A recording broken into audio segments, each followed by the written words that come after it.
mimi ni msichana na mahitaji mengi sana. Nahitaji kuvaa, nahitaji kula, nahitaji vitu vizuri. Maana sisi ni wabondei bwana. Kwenye shughuli tulikuwa siku 2-3, mara kuna harusi, mara sijui kuna kitu fulani. Mariam Saidi Mnyao, msichana mwenye umri wa miaka 31. Mheza Tanga ndiko anakoishi. Kila siku anafikiri namna ya kuwa bora zaidi. Haruhusu mafanikio ya mtu mwingine kumfanya ajisikie hafai. Msimamo wake huu ambao ni matokeo ya kujiunga na mradi wa ujana salama umemfanya kupoteza marafiki wenye mtazamo hasi. Wanasema kwamba sasa hivi anaringa toka ajiunge na Femina Hip, sasa hivi yuko busy na maisha yake, lakini sijali kwa sababu naangalia mafanikio yangu na ninaiangalia kesho yangu zaidi. Kupitia mradi wa ujana salama, Mariam akapata mafunzo yaliyomsaidia kuboresha biashara yake ya viungo ambayo awali aliifanya kwa mazoea na haikumpa faida inayostahili. Nilianza kufunda kwenye kinu, nikawa nachukua chekeche la kuchekechea unga na chekecha na paki kwenye vikopo fulani vile vikopo vya ubuyu vya kufunua vile. Unaviweka kwenye mfuko, unapita mtaani, ukija kukaa sehemu kusema ukague viungo, vimemwagika vyote kwenye mfuko. Kwa hiyo nilipojiunga na mradi wa ujana salama, kiukweli nilijiona wa tofauti sana baada ya kupata yale mafunzo. Niliunda kikundi ambacho kinaitwa Pwani Mixer Product. Nilipata vijana 2 ambao wako ndani ya mradi. Kiukweli tulipokuwa tunaendelea kufanya yale mafunzo, nilipokuwa naona ushiriki wao kwenye yale mafunzo, jinsi walivyokuwa wanajitoa, wanaelezea vitu ambavyo wanatamani kufanya, nikaona hawa nikisafiri nao naweza kufika nao mbali. Japokuwa kwenye kikundi chetu Mariam anasimama kama memba wa kawaida, hana chocha namna yoyote, lakini kwa upande wetu sisi tunamtazama kama dada yetu kwa sababu yeye ndio aliyotutafuta, aliona mwanga kwetu sisi hapa ndani yetu kama tuna uwezo na tuna uthubutu, na ndio maana sisi tunamchukulia kama dada. Kwa ukubwa kwanza tushukuru mradi wa ujana salama ufika Muheza kwa sababu kiwalisia kizungumza mtu yote mabadiliko mradi wa ujana salama anazungumza kama ambadilika kiakili. Kwa kitu chochote kwamba fikra kwanza imefanya kazi, akili yake imeshakuwa na utimamu wa kujitambua, iko na cha msingi. Kwa upande wangu mimi natushukuru mmejitambua kwanza na kuweza kuthubutu kwa sababu unaweza ukafanya biashara japokuwa bila ya kujitambua biashara itaenda tu na mwisho siku inaanguka. Toka nimeanza kufanya biashara hii na wenzangu, nimeweza kusimamia hata biashara zangu binafsi. Biashara zangu binafsi nikimaanisha na biashara nyingine, nimefungua ofisi ya miamala. Ni kwa nini nimefungua? Ni kutokana na uthubutu na uwezo ambao nimejengewa. Mwanzo sikuwa najitambua. Unajua unaweza ukawa kijana ukajijua wewe ni mwanaume lakini usijitambue ni vitu gani unataka, vitu gani unapenda. Kwenye maisha yangu najiona nimebadilika sana baada ya mradi wa ujana salama kufika wilayani Muheza. Kwa hiyo tulikuwa tunawasisitiza sana kwamba mnapofanya biashara, kama unahisi ukifanya biashara peke yako utafanikiwa, fanya peke yako. Lakini kama unaona mkifanya kwa kikundi mtafika mbali zaidi, fanyeni kwa kikundi. Kwa hiyo tuliwapa options. Uaminifu ni kitu cha msingi. Malengo yanayofanana. Inawezekana tunapozungumzia malengo ni kwamba ile nia ya kufanya ile biashara ndani ya mtu mmoja mlioamua kuunda kundi ziwe zinalingana, kwa sababu mwingine anaweza akawa anafanya biashara lakini nia yake hatizami mbele. Kwa hiyo au kukutana kwa pamoja, kila mtu ana ujuzi tofauti, wakivikutanisha wanafanya kitu ambacho kina mafanikio, na ndio maana kikundi chao mpaka tangu wamekiunda mpaka leo bado kiko stable. Pwani Mixer Products wamepanua mipaka ya mafanikio. Bidhaa zao sasa ziko mtaani kwa ubora na pia katika supermarket. Japo haikuwa rahisi kuifikia hatua hii.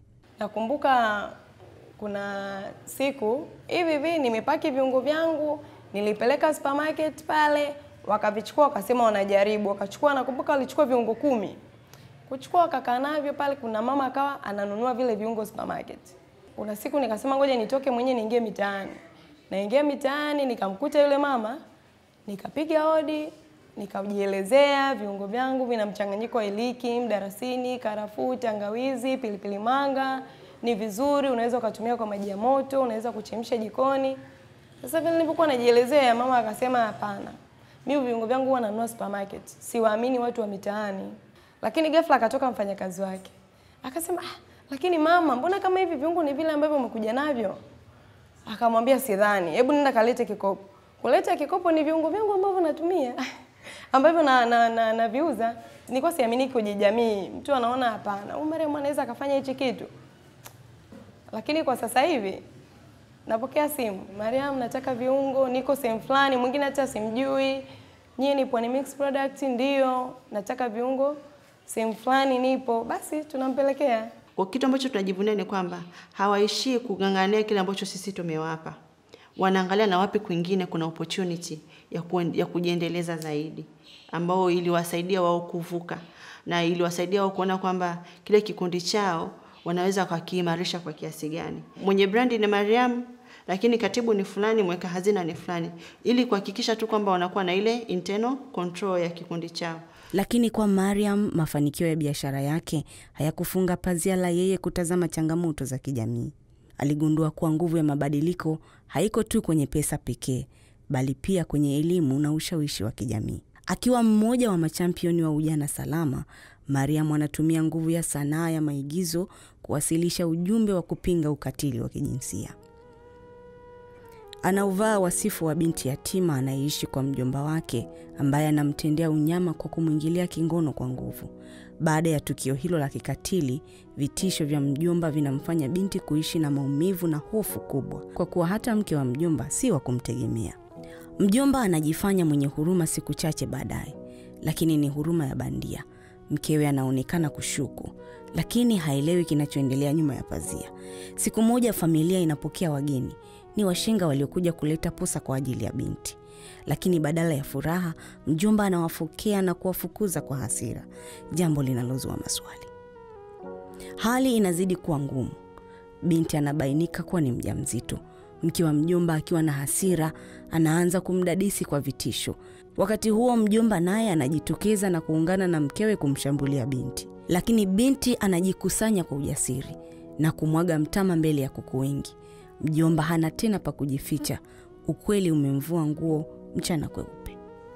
Mbele ya jukwaa, simulizi ya Mariam ni maigizo, lakini nyuma ya pazia la maisha kuna ukweli unaoumiza. Kutana na Lightness Juma, mwanamke kijana ambaye mwili wake umebeba makovu ya ukatili wa ndoa. Alishambuliwa kwa nyembe na mume wake kwa madai ya kuwasiliana kwa simu na mzazi mwenzake. Kilikuwa kiwango kikubwa cha wivu wa mapenzi. Mimi ndo nikapigiwa simu, nikawa naongea na ile simu, na yeye yupo anasikiliza. Baada hapo ndo akaniita ndani, akaniuliza, simu ulikuwa unaongea na nani? Kama nilikuwa naongea na baba Gifti. Basi akaniambia haina shida. Yeye akatoka zake nje na mimi nikatoka zangu kwenye shughuli zangu. Baadaye akaja tena. Mimi nikawa naendelea na shughuli zangu pale ndani za kukunja nguo, maana nilifua nguo nikawa nimezibwaga kitandani. Muda sio muda nikaona ameniwekea mkono kwenye shingo. Akachomoa kiwembe, akaanza kunikata shingoni. Baada ya hapo akanigeuza kwa mbele. Akawa anataka kunikata usoni. Mimi ndo nikawa na kinga mikono, ndo akanikata kwenye mikono.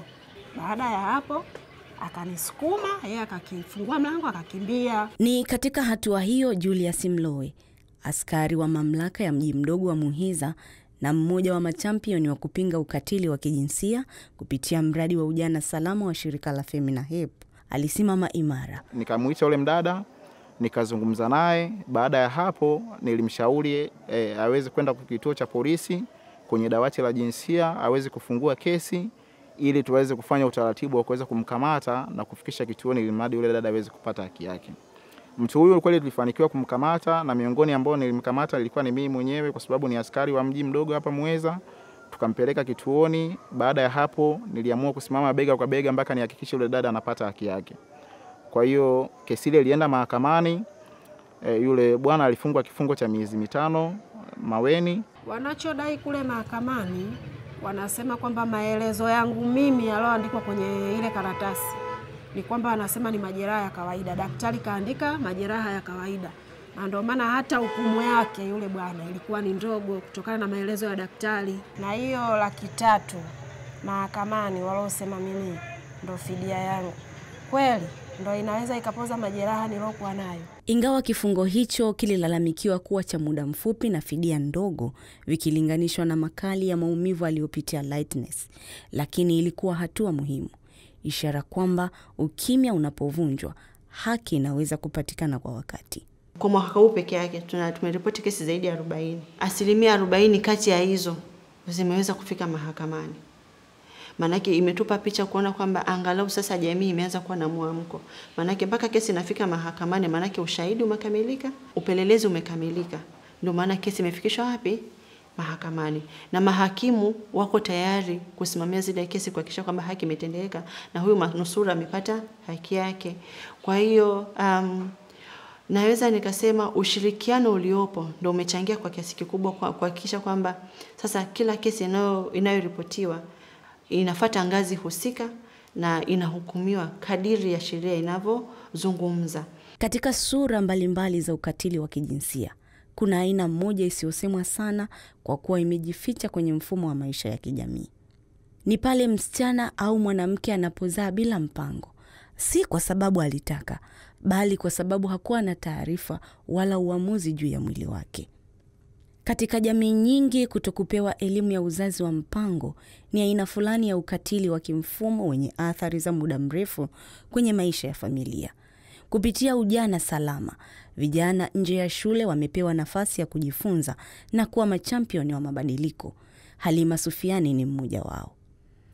Ni kupitia yeye, wanawake wengi vijana wamepata uelewa juu ya haki yao ya msingi ya kusema sio sasa, na kuamua ni lini ni wakati sahihi wa kupata mtoto.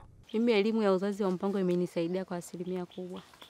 Kwa sababu kabla sijaingia kwenye shirika, mwanangu wa kwanza nimemzaa, nikakaa mwaka 1.5 nikaanza kupata mtoto mwingine. Nilikuwa sijui uzazi wa mpango ni nini.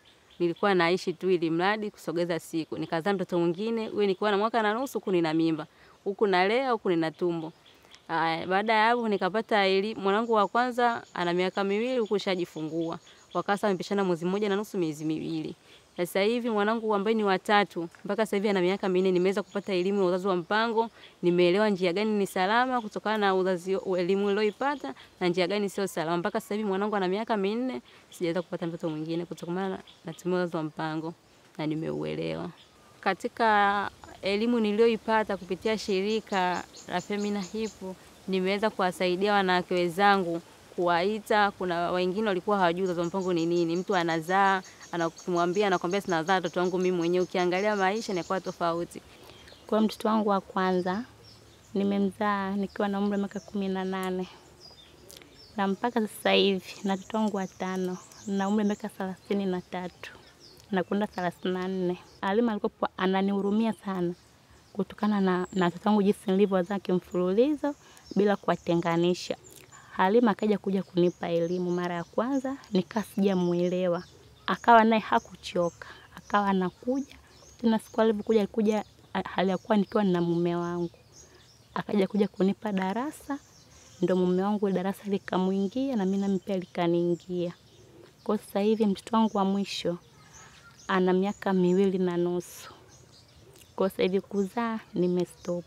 Namshukuru sana Halima kunipa darasa lake na limeniingia.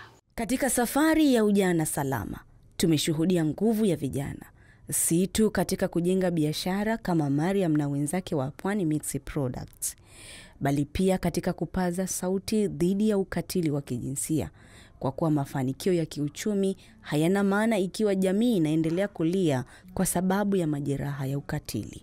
Lakini pia tumeshuhudia mabadiliko pale vijana wanapopewa maarifa ya kupanga familia zao kwa uamuzi sahihi.